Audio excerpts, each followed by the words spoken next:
When I go to Washington, my goal when it comes to education is to get Washington out of the education business, to put local schools and parents back in charge. We've got to stop the spending overall. We spend too much money in Washington. I believe that we need to drive the educational process back into the classroom, back into the hands of the parents, really.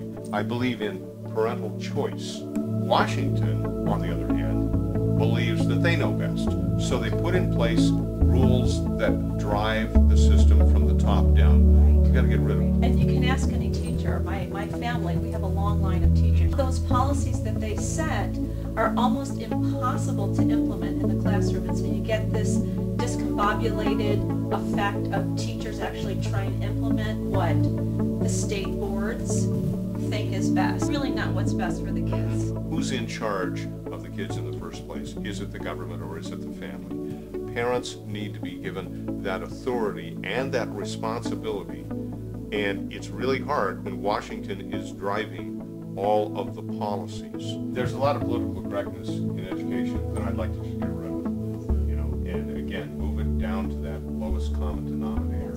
How can you do that as a congressman? It has to do with funding. It has to do with understanding the process.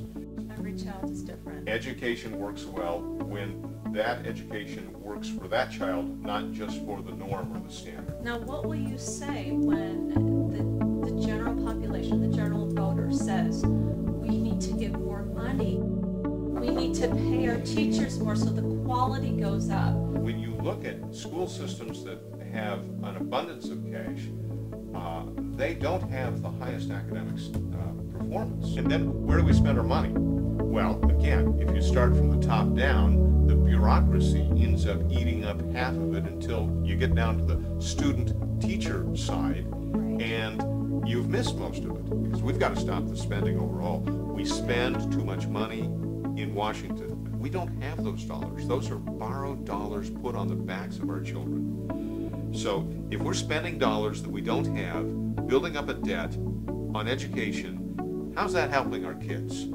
Especially when you look at how the system works. When I say, let's put people back in charge of education, I don't mean school boards, I mean parents. We have 3 educational formats here in Colorado that work very well: public school, private school, and homeschool. Or each family's needs. When the education department was established under the Carter administration, it was touted as being this solution to cure the nation's ills of education. What have we got decades later? The same problems, except it costs more. Fewer resources for the families.